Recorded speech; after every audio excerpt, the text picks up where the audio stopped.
दोस्तों, ये वाकया मुझे एक बूढ़े ट्रक ड्राइवर ने बताया था जो राजस्थान के रेगिस्तानी इलाकों से माल ढोकर लाता था। उसकी आंखों में जो डर था वो आज भी मुझे याद है। उसने कहा था कि कुछ चीजें इस दुनिया में ऐसी हैं जो दिखती तो सुंदर हैं पर असल में वो मौत से भी भयानक होती हैं। प्यास। हां, प्यास एक ऐसी चीज है जो इंसान को कुछ भी करने पर मजबूर कर देती है। पर क्या हो अगर वो प्यास कभी बुझे ही नहीं और जो उसे बुझाने का वादा करे वो खुद ही मौत का दूसरा नाम हो। आप अगर इस चैनल पर नए हैं तो इसे सब्सक्राइब कर लें ताकि ऐसी कहानियां आपसे छूटें नहीं। और हां, कहानी खत्म होने पर मुझे जरूर बताइएगा कि कैसी लगी और आप इसे किस शहर से देख रहे हैं। अपना नाम भी लिखिएगा ताकि मुझे पता चले कि मेरी कहानियां कहां कहां तक पहुंच रही हैं। मुझे पूरी उम्मीद है यह कहानी आपका दिल जीत लेगी। तो चलिए शुरू करते हैं। मेरा नाम रघुवीर है, था कहना चाहिए, क्योंकि जो मैं अब हूं उसे इंसान तो नहीं कह सकते। पर यह कहानी शुरू करने से पहले मुझे आपको अपने बारे में बताना होगा ताकि आप समझ सकें कि मैं कैसे उस औरत के जाल में फंसा जिसने मुझसे सब कुछ छीन लिया। मैं राजस्थान के एक छोटे से गांव धनोरा का रहने वाला था। हमारा गांव जैसलमेर से करीब 80 किलोमीटर दूर रेगिस्तान के बीचों बीच बसा था। वहां पानी की किल्लत हमेशा रहती थी, पर हम लोग आदी थे। छोटी उम्र से ही हमें सिखाया गया था कि पानी की एक एक बूंद कीमती है और उसे बेकार में बहाना गुनाह है। मैं भेड़ बकरियां चराता था। मेरे पिताजी की मौत में बहुत छोटा था तभी हो गई थी और मां ने अकेले ही मुझे और मेरी छोटी बहन को पाला था। जिंदगी मुश्किल थी पर चल रही थी। फिर पिछले साल जब सूखा पड़ा तो हमारे गांव का कुआं सूख गया। सरकार ने टैंकर भेजने का वादा किया था पर वो कभी कभार ही आते थे। लोग मजबूर होकर पानी के लिए दूर दूर तक भटकने लगे। मैं भी उन्हीं में से एक था। उस दिन सुबह का वक्त था। मैंने अपनी मां से कहा, मां, मैं पानी लेने जा रहा हूं। पास के गांव रामगढ़ में सुना है कि अभी भी एक कुआं है जिसमें पानी बाकी है। मां ने मेरी आंखों में देखा। उसकी आंखों में डर था पर मजबूरी भी। उसने कहा, बेटा, रामगढ़ बहुत दूर है और रास्ता खतरनाक है। सुना है उस रास्ते में कुछ अजीब चीजें होती हैं। मैंने हंसकर कहा, मां, यह सब बकवास है। भूत प्रेत कुछ नहीं होते। मैं 3-4 दिन में वापस आ जाऊंगा, तुम चिंता मत करो। मैंने 2 खाली बोरिया और एक प्लास्टिक का बड़ा ड्रम ऊंट की पीठ पर लादा, थोड़ा खाना और पानी की एक छोटी बोतल साथ ली और निकल पड़ा। शुरुआत तो अच्छी रही। मैं सुबह 4 बजे निकल गया था ताकि दिन की तपिश से बच सकूं। ऊंट धीरे धीरे चल रहा था और मैं रास्ते में गुनगुना रहा था। पर जैसे जैसे सूरज ऊपर चढ़ने लगा वैसे वैसे गर्मी भी बढ़ती गई। दोपहर तक मेरी पानी की बोतल खाली हो चुकी थी और मैंने सोचा कि शाम तक रामगढ़ पहुंच जाऊंगा। पर नसीब में कुछ और ही लिखा था। शाम होते होते आसमान में काले बादल छा गए। मैं खुश हो गया, सोचा शायद बारिश हो जाएगी। पर वो बादल बरसे नहीं, बस धूल का तूफान लेकर आए। इतनी तेज आंधी चली कि मैं रास्ता भटक गया। ऊंट डर गया और इधर उधर भागने लगा। मैंने उसे काबू करने की कोशिश की पर तूफान इतना तेज था कि मैं खुद ही गिर गया। जब आंधी थमी तो मैंने देखा कि मैं बिल्कुल अनजान जगह पर आ गया हूं। चारों तरफ बस रेत के टीले थे और कोई निशानी नहीं थी कि मैं किस दिशा में जाऊं। ऊंट भी गायब था। शायद वो डर कर कहीं भाग गया था। मेरे पास बस थोड़ा सा खाना बचा था और पानी एक बूंद भी नहीं। पहली रात मैंने एक टीले के नीचे गुजारी। भूख तो लग रही थी पर प्यास उससे भी ज्यादा सता रही थी। मेरा गला सूख रहा था और जुबान जैसे चमड़े की हो गई थी। मैंने खाने की कोशिश की पर बिना पानी के कुछ भी निगल नहीं पा रहा था। दूसरे दिन सुबह जब मैं उठा तो सूरज पहले से भी ज्यादा गुस्से में था। आसमान एकदम साफ था और हवा भी नहीं चल रही थी। सिर्फ गर्मी, तपती, जलाती, मारने वाली गर्मी। मैं चलने लगा। मुझे नहीं पता था कि किस दिशा में जाना है, बस चलता रहा। उम्मीद थी कि शायद कोई रास्ता मिल जाए या कोई गांव दिख जाए, पर घंटों चलने के बाद भी कुछ नहीं मिला। बस रेत और रेत और रेत। दोपहर तक मेरे होंठ फटने लगे और मुंह से खून आने लगा। प्यास अब सिर्फ एक एहसास नहीं रही थी, बल्कि एक जलती हुई चिंगारी बन चुकी थी जो मेरे सीने में धधक रही थी।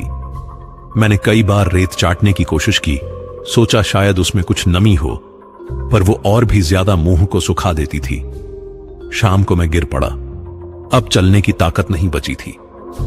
मैंने आसमान की तरफ देखा और भगवान से प्रार्थना की, हे प्रभु, अगर मुझे मरना ही है तो जल्दी मार दो, पर इतनी तड़पा मत दो। तीसरा दिन, वो सबसे भयानक था। सुबह जब मैं उठा तो मेरी आंखों के सामने सब कुछ धुंधला दिख रहा था। मुझे लग रहा था जैसे मेरा दिमाग पिघल रहा है। मैं किसी तरह उठा और फिर से चलने की कोशिश की, पर हर कदम पर लगता था जैसे मेरे पांव में सीसा भर दिया गया है। मैं गिरता, उठता, फिर गिरता। मेरी जुबान अब इतनी सूख चुकी थी कि उससे आवाज भी नहीं निकल रही थी। मैंने सोचा कि बस अब खत्म हो जाएगा सब कुछ, मौत आने ही वाली है। और तभी मैंने उसे देखा। दूर रेत के टीलों के बीच एक औरत खड़ी थी। पहले तो मुझे लगा कि यह मेरा वहम है, मृग तृष्णा है, क्योंकि रेगिस्तान में ऐसा अक्सर होता है। प्यास और गर्मी से दिमाग चीजें दिखाने लगता है जो असल में होती ही नहीं। पर जैसे जैसे मैं उसके करीब गया, वो साफ होती गई। वो सच में एक औरत थी। सफेद घाघरा पहने, खुले बाल और चेहरा। इतना खूबसूरत चेहरा मैंने अपनी जिंदगी में कभी नहीं देखा था। वो मुस्कुरा रही थी और मेरी तरफ देख रही थी। मैं उसकी तरफ लड़खड़ाते हुए बढ़ा। मेरी समझ में नहीं आ रहा था कि ये औरत यहां इस वीराने में क्या कर रही है, पर मेरा दिमाग इतना काम नहीं कर रहा था कि मैं कुछ सोच पाऊं। बस एक ही ख्याल था, शायद ये मेरी मदद कर दे, शायद इसके पास पानी हो। जैसे ही मैं उसके करीब पहुंचा, उसने कहा, प्यासे हो ना? उसकी आवाज ऐसी थी जैसे किसी झरने का पानी बह रहा हो, मीठी, ठंडी, सुकून देने वाली। मैंने सिर हिलाया। मुंह से आवाज नहीं निकल रही थी। वो और करीब आई। अब मैं उसे साफ देख सकता था। उसकी आंखें, वो आंखें कुछ अलग थीं, जैसे उनमें कोई गहरा समंदर छुपा हो, जैसे वो मुझे नहीं, मेरी आत्मा को देख रही हो। तुम बहुत प्यासे लग रहे हो, उसने कहा और मुस्कुराई। मैं तुम्हें पानी दे सकती हूं। मेरी आंखें भर आईं। मैंने हाथ जोड़े और गिड़गिड़ाने की कोशिश की, पर उसने अपनी उंगली मेरे होंठों पर रख दी। चुप, उसने कहा, पानी मिलेगा, पर पहले मेरी एक शर्त माननी होगी। मैंने उसकी आंखों में देखा। अब मुझे पहली बार कुछ अजीब लग रहा था। उसकी आंखों में कुछ था, कुछ ऐसा जो डरा रहा था। पर प्यास, हे भगवान, वो प्यास इतनी ज्यादा थी कि मैं कुछ सोच ही नहीं पा रहा था। मैंने सिर हिलाया, मान लिया। वो हंसी। उसकी हंसी सुनकर मेरी रीढ़ में एक ठंडक उतरी, पर तब तक बहुत देर हो चुकी थी। उसने झुककर मेरे कान में फुसफुसाया, पहले मुझे अपनी वासना का स्वाद चखाओ, फिर मैं तुम्हें जीवन का जल दूंगी। देखिए, मैं जानता हूं कि आप क्या सोच रहे होंगे। आप सोच रहे होंगे कि मैं कितना बेवकूफ था, कितना नासमझ, कि मुझे समझ जाना चाहिए था कि कुछ गड़बड़ है। पर आप नहीं जानते कि प्यास क्या होती है। असली प्यास, वो प्यास जो आपके दिमाग को, आपकी सोचने की शक्ति को, आपकी सारी समझदारी को निगल जाती है। उस वक्त मेरे लिए सिर्फ एक चीज मायने रखती थी, पानी। बस एक घूंट पानी। और अगर उसके लिए मुझे कुछ करना पड़े तो मैं करने को तैयार था, भले ही वो कुछ भी हो। जब उसने मेरे कान में फुसफुसाकर अपनी शर्त बताई तो एक पल के लिए मेरे अंदर कुछ हिला। एक आवाज आई, रघुवीर, यह गलत है, ये औरत, ये कुछ अजीब है, भाग जा यहां से। पर उस आवाज को मेरी प्यास ने दबा दिया।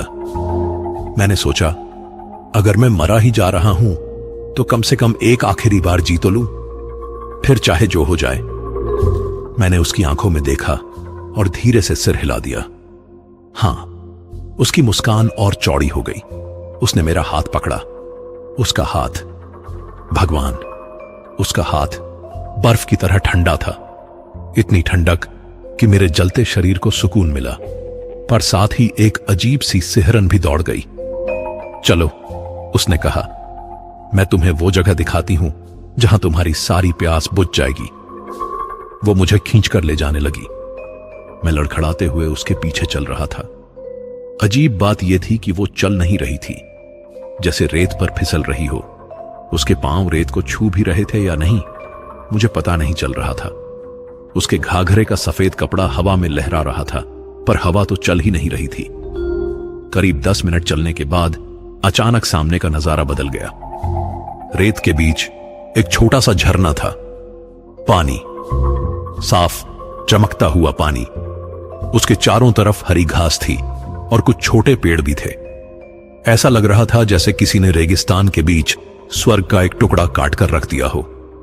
मैं उस पानी को देखकर रो पड़ा, बिल्कुल बच्चे की तरह रो पड़ा। अंधी। मेरे मुंह से सिर्फ ये एक शब्द निकला। मैं झरने की तरफ दौड़ने लगा, पर उस औरत ने मेरा हाथ पकड़कर रोक लिया। अभी नहीं, उसने कहा, और उसकी आवाज में एक सख्ती थी। पहले मेरी शर्त पूरी करो, फिर जितना चाहो पी लेना। मैंने उसकी तरफ देखा। अब उसका चेहरा पहले से अलग लग रहा था, ज्यादा तीखा, ज्यादा भूखा, जैसे वो किसी चीज का बहुत इंतजार कर रही हो। उसने मुझे रेत पर बिठा दिया, फिर वो मेरे सामने बैठ गई। उसकी सांसें मेरे चेहरे पर पड़ रही थीं, और अजीब बात यह थी कि उसकी सांसों में कोई गर्मी नहीं थी। वो ठंडी थीं, जैसे किसी कब्र से आने वाली हवा। तुम्हारा नाम क्या है? उसने पूछा। रघुवीर, मैंने कहा। मेरी आवाज टूट टूट कर निकल रही थी। रघुवीर। उसने मेरा नाम इस तरह बोला जैसे उसे चख रही हो। अच्छा नाम है। तुम जानते हो मेरा नाम क्या है? मैंने सिर हिलाया। नहीं। वो हंसी।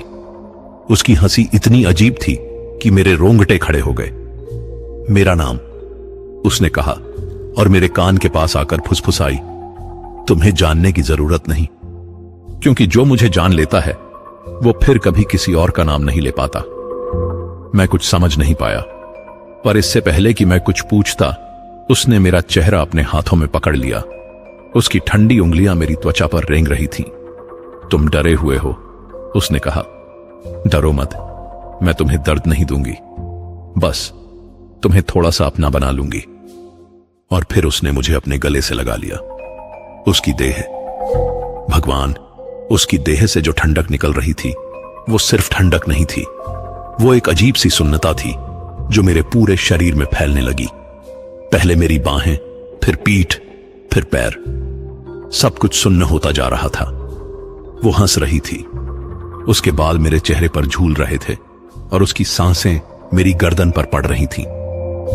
तुम कितने मासूम हो रघुवीर, उसने कहा। कितने भोले। तुम्हें पता भी है मैं क्या हूं? मैंने कुछ नहीं कहा। मैं कुछ कह ही नहीं पा रहा था। मेरी जुबान भी जैसे पत्थर हो गई थी। मैं, उसने कहा, और उसकी आवाज में अब एक अजीब सी गूंज थी।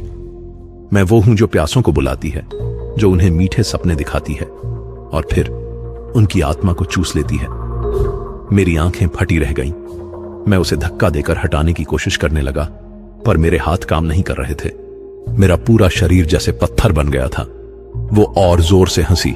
उसकी हंसी अब चीख की तरह लग रही थी। अब तुम मेरे हो, उसने कहा, और जल्द ही तुम भी इस रेगिस्तान का हिस्सा बन जाओगे। उसने अपना चेहरा मेरी गर्दन पर दबाया। मुझे लगा जैसे किसी ने मेरी नस में सुई घोंप दी हो। एक तेज दर्द, फिर एक अजीब सी सुन्नता। मैं चीखना चाहता था, पर मुंह से आवाज नहीं निकल रही थी। मेरी आंखों के सामने अंधेरा छाने लगा। मुझे लगा कि बस अब खत्म हो गया, मैं मरने वाला हूं। पर फिर अचानक कुछ हुआ। दूर से एक आवाज आई, किसी की पुकार। रघुवीर, रघुवीर बेटा। वो आवाज, वो मेरी मां की आवाज थी। उस औरत ने अचानक मुझसे अपना चेहरा हटाया। उसकी आंखों में गुस्सा था। ये कौन है? उसने चीखते हुए कहा। कौन है जो मुझे परेशान कर रहा है? मुझे कुछ समझ नहीं आ रहा था। मेरी मां तो घर पर थी, फिर उसकी आवाज यहां कैसे आ रही है? पर वो आवाज फिर आई, रघुवीर बेटा उठ जा, वो झूठ है, सब झूठ है। उस औरत ने मुझे छोड़ दिया और खड़ी हो गई। उसका चेहरा अब बदल रहा था। सुंदर चेहरा अब विकराल होता जा रहा था। उसकी आंखें लाल हो गई थीं और दांत, उसके दांत नुकीले हो गए थे। नहीं, वो चीखी, ये मेरा शिकार है, मैं इसे नहीं छोड़ूंगी। पर उस आवाज ने फिर पुकारा, इस बार और जोर से, रघुवीर, अपनी मां को याद कर, अपनी बहन को याद कर। तू वादा करके गया था कि वापस आएगा। और अचानक मेरे दिमाग में सब कुछ साफ हो गया। मैंने अपनी मां को याद किया, उसका चेहरा, उसकी मुस्कान, उसके आंसू जो उसने मुझे विदा करते वक्त छुपाने की कोशिश की थी। मैंने अपनी छोटी बहन को याद किया जो मुझसे लिपट कर रो रही थी और कह रही थी, भैया जल्दी आ जाना। मेरे अंदर कुछ जगा, एक ताकत, एक इच्छा शक्ति। मैंने उस औरत की तरफ देखा। अब उसका असली रूप दिख रहा था। वो कोई औरत नहीं थी, वो एक पिशाचिनी थी। उसकी त्वचा काली पड़ चुकी थी, बाल उलझे हुए और आंखें, वो आंखें मौत से भी डरावनी थीं। नहीं, मैं चीखा। मेरी आवाज वापस आ गई थी। मैं तुम्हारा नहीं हूं, मैं अपनी मां का बेटा हूं, मैं अपनी बहन का भाई हूं। मैंने पूरी ताकत लगाकर उसे धक्का दिया। वो पीछे गिर गई और जमीन पर गिरी। उसने चीखते हुए कहा, तुम भाग नहीं सकते, ये रेगिस्तान मेरा है, हर प्यासा यहां मेरा ही होता है। पर मैं नहीं सुना। मैं उठा और भागने लगा। मेरे पैरों में फिर से जान आ गई थी। मैं पीछे मुड़कर नहीं देखा, बस भागता रहा। उसकी चीखें मेरे पीछे पीछे आ रही थीं। तुम वापस आओगे, तुम्हें प्यास फिर लगेगी और तब मैं तुम्हें पकड़ लूंगी। मैं भागता रहा। कितनी देर भागा मुझे नहीं पता, पर एक वक्त ऐसा आया जब मेरे पैर नहीं चले। मैं फिर से गिर पड़ा और इस बार मुझे कुछ और दिखा। दूर कुछ लोग आ रहे थे, असली लोग, गांव के लोग। वो मुझे ढूंढ रहे थे। यहां है, रघुवीर यहां है, किसी ने चीख कर कहा। लोग मेरे पास दौड़कर आए। उन्होंने मुझे उठाया, मुझे पानी पिलाया, असली पानी, जीवन देने वाला पानी। मैं रो पड़ा। इस बार खुशी के आंसू थे। मैं बच गया था, उस पिशाचिनी से बच गया था। पर जो मैं नहीं जानता था वो ये कि बचना सिर्फ शुरुआत थी। असली खेल तो अब शुरू होने वाला था। गांव वाले मुझे उठाकर रामगढ़ ले गए। वहां के एक वैद्य ने मेरा इलाज किया। मुझे 3 दिन होश नहीं आया। बुखार इतना तेज था कि डॉक्टर को भी लगा कि शायद मैं बच नहीं पाऊंगा। पर चौथे दिन मेरी आंखें खुली। सबसे पहले मैंने अपनी मां को देखा। वो मेरे बगल में बैठी थी, मेरा हाथ पकड़े हुए। उसकी आंखें लाल थीं, जैसे रात भर रोई हो। जब उसने देखा कि मैं होश में आ गया हूं तो वो फूट फूट कर रोने लगी। बेटा, उसने मुझे गले लगा लिया। तू बच गया, भगवान का शुक्र है कि तू बच गया। मेरी छोटी बहन भी रो रही थी। उसने मेरा हाथ पकड़ रखा था और बार बार कह रही थी, भैया अब कभी मत जाना, अब हमेशा यहीं रहना। मैं कुछ नहीं बोल पाया, बस रोता रहा। पर मेरे आंसू सिर्फ खुशी के नहीं थे, उनमें डर भी था, क्योंकि मैं जानता था कि जो मैंने देखा है वो सच था। और उस पिशाचिनी ने आखिरी बार जो कहा था वो मेरे कानों में अभी भी गूंज रहा था, तुम वापस आओगे।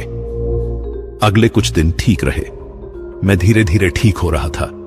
मां ने मुझे खूब खाना खिलाया और गांव के लोगों ने मेरी खूब देखभाल की। सब लोग मेरी कहानी सुनना चाहते थे कि मैं कहां गया था और क्या हुआ था। पर मैंने किसी को कुछ नहीं बताया, क्योंकि मैं जानता था कि अगर मैंने उस पिशाचिनी के बारे में बताया तो लोग मुझे पागल समझेंगे, या फिर कहेंगे कि गर्मी और प्यास से मेरा दिमाग खराब हो गया था और मैंने सब कुछ सपने में देखा था। पर मुझे पता था कि वो सपना नहीं था, वो सच था। और जल्द ही मुझे इसका सबूत मिलने वाला था। पहली रात जब मैं अपने घर वापस आया तो सब कुछ सामान्य लगा। मैं थका हुआ था तो जल्दी सो गया। पर रात में अचानक मेरी नींद खुली। कमरे में एक अजीब सी ठंडक थी।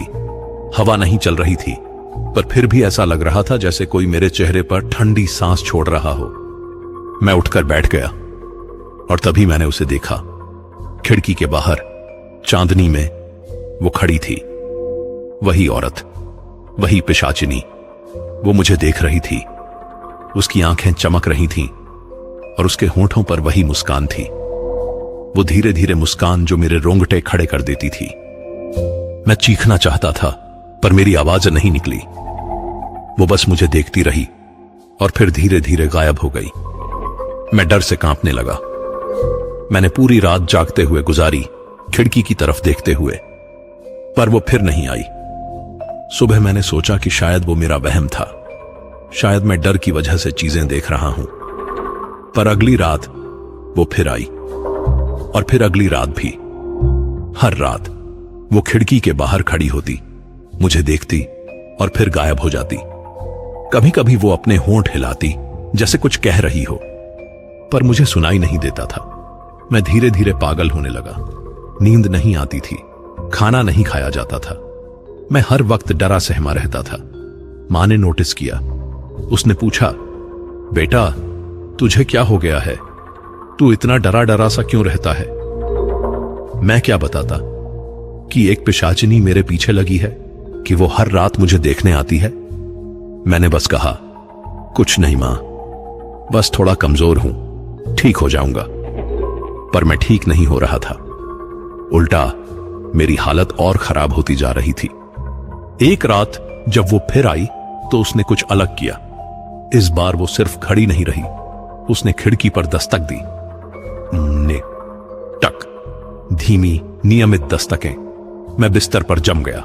मेरा दिल इतनी जोर से धड़क रहा था कि मुझे लगा कि वो बाहर सुनाई दे जाएगा। फिर उसकी आवाज आई, वही मीठी ठंडी आवाज, रघुवीर दरवाजा खोल दो। मैंने कोई जवाब नहीं दिया। रघुवीर, मुझे तुमसे बात करनी है, भाग जा यहां से, मैंने चीख कर कहा। मुझे अकेला छोड़ दे। वो हंसी, उसकी हंसी कमरे में गूंजने लगी। मैं तुम्हें अकेला नहीं छोड़ूंगी रघुवीर, उसने कहा। तुम मेरे हो, तुमने मुझे छुआ है, तुमने मेरी बाहों में सुकून पाया है, अब तुम हमेशा मेरे रहोगे। नहीं, मैं चीखा, मैं तेरा नहीं हूं, मैं तुझसे बच गया हूं। बचे? उसकी आवाज में मजाक था। तुम सोचते हो तुम बच गए? अरे मूर्ख, मैंने तुम्हें जाने दिया क्योंकि मैं जानती थी कि तुम मेरे पास वापस आओगे। मैं कभी नहीं आऊंगा। देखेंगे, उसने कहा। बहुत जल्द तुम्हें फिर से प्यास लगेगी, और इस बार वो प्यास पानी से नहीं बुझेगी। वो प्यास मेरी प्यास होगी, मुझे छूने की, मुझे महसूस करने की, मुझे पाने की प्यास। और फिर वो गायब हो गई। उस रात के बाद से कुछ दिन शांत रहे। वो नहीं आई। मैंने सोचा कि शायद उसे समझ आ गया कि मैं उसका नहीं बनने वाला। पर फिर उसने जो कहा था वो सच होने लगा।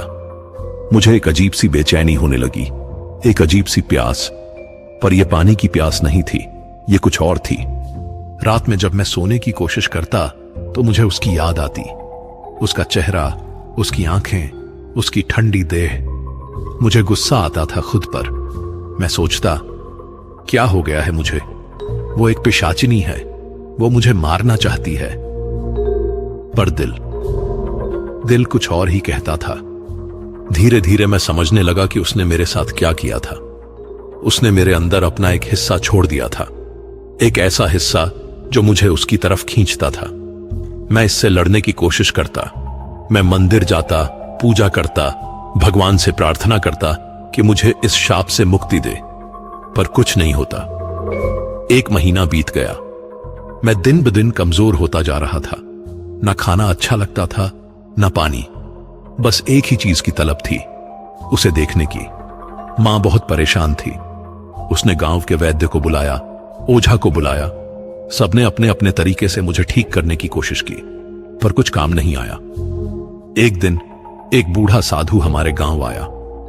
वो तांत्रिक विद्या जानता था। मां ने उसे मेरे बारे में बताया। वो साधु मुझसे मिलने आया। उसने मेरी आंखों में देखा, मेरा माथा छुआ, और फिर उसके चेहरे पर चिंता के भाव आ गए। ये लड़का, उसने कहा, इसे किसी पिशाचिनी ने छुआ है और अब ये उसके वश में है। मां रो पड़ी। कोई उपाय है? मेरे बेटे को बचाया जा सकता है? साधु ने सिर हिलाया। उपाय है, पर बहुत मुश्किल है।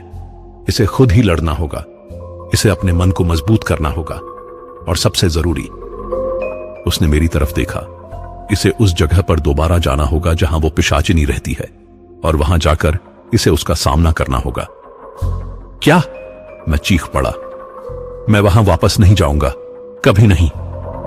अगर तुम वापस नहीं गए, साधु ने कहा, तो यह प्यास तुम्हें पागल बना देगी, और एक दिन तुम खुद ही वहां चले जाओगे, पर तब तुम्हारे पास अपना दिमाग नहीं होगा। तुम बस एक कठपुतली बन जाओगे उस पिशाचिनी की। उसके शब्द मेरे दिल में चुभ गए। मैं जानता था कि वो सच कह रहा है। मैं महसूस कर सकता था कि मेरा अपने ऊपर नियंत्रण धीरे धीरे खत्म हो रहा है। तो मुझे क्या करना होगा? मैंने पूछा। साधु ने एक छोटी सी थैली निकाली। उसमें कुछ जड़ी बूटियां और एक काला धागा था। ये पहन लो, उसने कहा। यह तुम्हें थोड़ी ताकत देगा, और जब तुम उसके सामने जाओ तो याद रखना, पिशाचिनी का असली डर तुम्हारी आत्मा में नहीं बल्कि तुम्हारे मन में है। अगर तुमने उससे डरना छोड़ दिया तो वो तुम्हारा कुछ नहीं बिगाड़ सकती। मैंने वो धागा पहन लिया और उस रात मैंने फैसला कर लिया, मैं वापस जाऊंगा उस रेगिस्तान में, उस पिशाचिनी के पास, और इस बार मैं उससे लड़ूंगा, चाहे जो हो जाए। अगली सुबह मैंने मां को सब कुछ बता दिया, पूरी कहानी, उस पिशाचिनी के बारे में, उस झरने के बारे में, और जो कुछ भी मेरे साथ हुआ था। पहले तो मां को यकीन नहीं आया। उसने सोचा कि मेरा दिमाग फिर खराब हो रहा है, पर जब उसने मेरी आंखों में देखा तो उसे समझ आ गया कि मैं सच बोल रहा हूं। वो रो पड़ी। नहीं बेटा, उसने कहा मुझे गले लगाते हुए, तू वहां वापस नहीं जाएगा। मैं तुझे नहीं भेज सकती उस जगह पर जहां तुझे मौत मिल सकती है। मां, मैंने कहा उसके आंसू पोंछते हुए, अगर मैं नहीं गया तो मैं यहां बैठे बैठे मर जाऊंगा। धीरे धीरे, तड़प तड़प कर मुझे जाना होगा, मुझे उससे लड़ना होगा। मां जानती थी कि मैं सही कह रहा हूं। उसने आखिरकार मान लिया, पर उसने एक शर्त रखी। तू अकेले नहीं जाएगा, उसने कहा।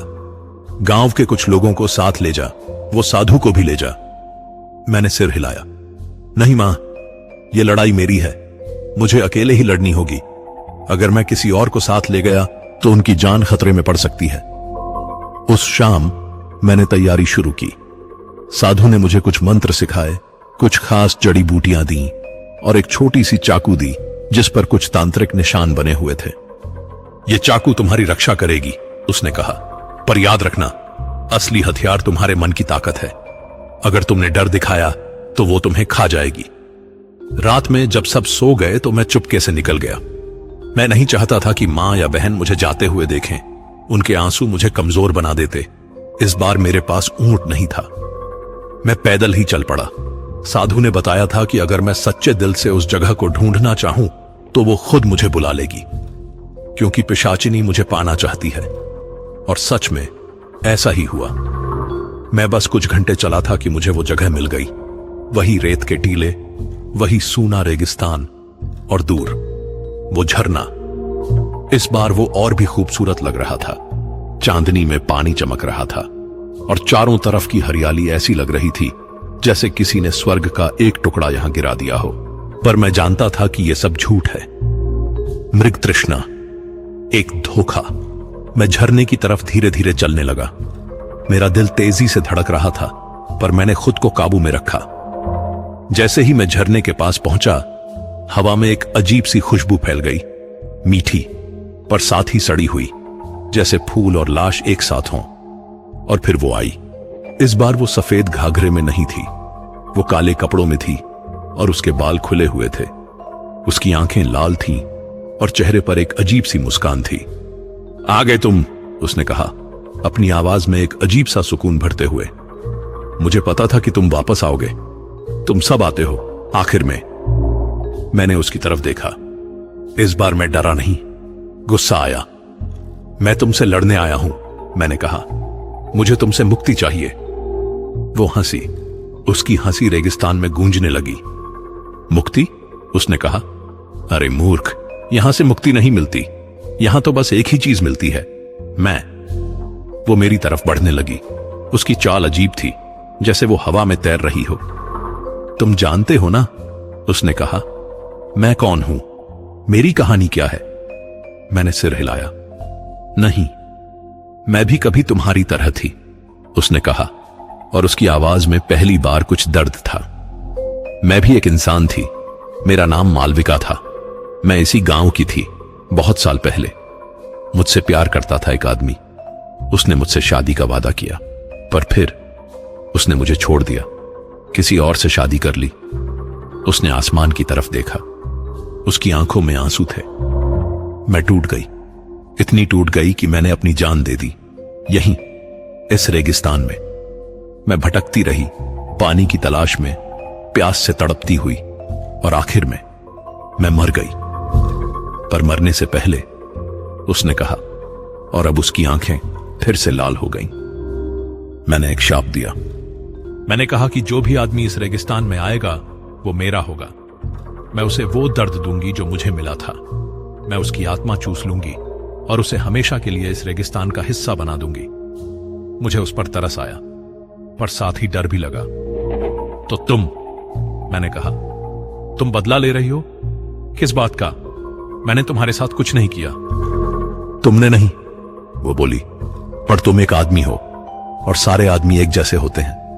वो सब धोखा देते हैं, वो सब दर्द देते हैं। नहीं, मैं चीखा, सब एक जैसे नहीं होते। मैं अलग हूं, मैंने किसी को धोखा नहीं दिया।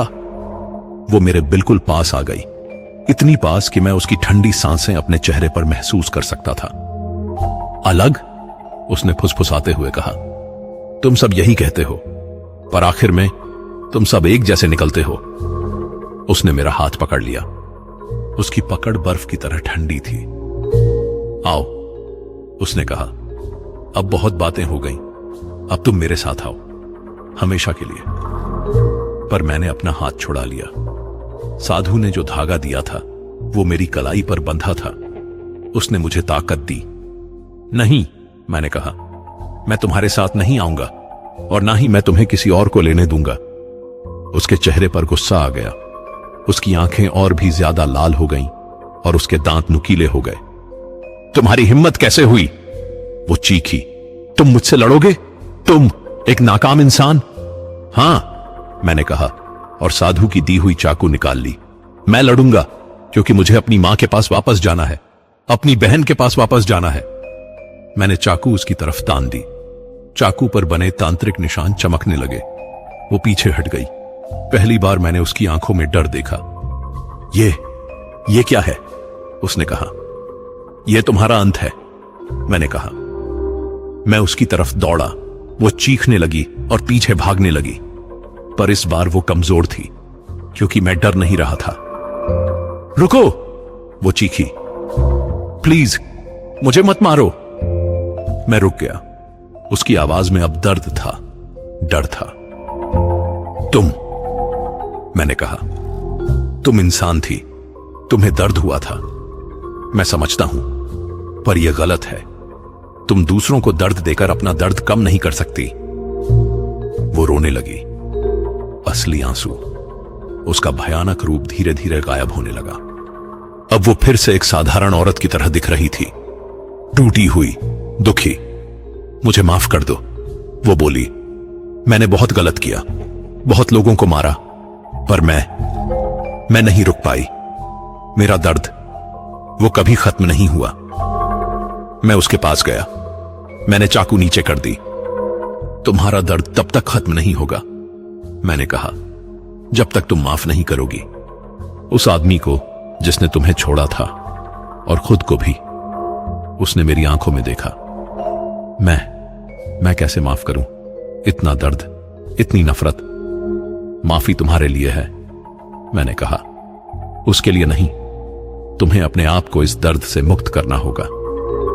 वो कुछ देर चुप रही, फिर धीरे धीरे उसने सिर हिलाया।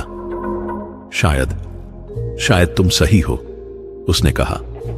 मैं थक गई हूं, इतने सालों से यहां हूं, बस दर्द देती रही, पर मेरा अपना दर्द कभी कम नहीं हुआ।